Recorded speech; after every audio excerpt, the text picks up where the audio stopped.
SolveYourTech.com, your source for how-to guides and tutorials. Welcome to our video about how to enable the app privacy report on an iPhone in iOS 17.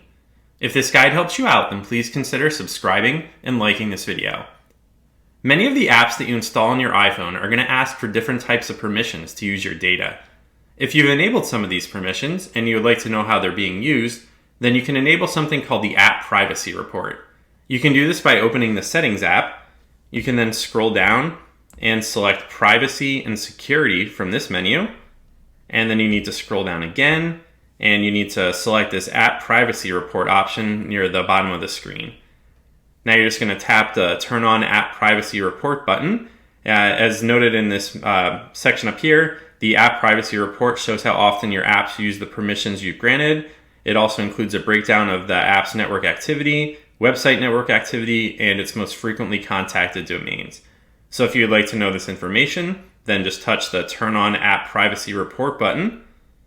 And then once the apps start to use your data, this is going to collect some additional information, and you'll be able to see this information. If you would like to stop using the App Privacy Report, you can just come back to this menu and tap this button. Make sure to like this video and subscribe to our channel to see more tech guides like this one.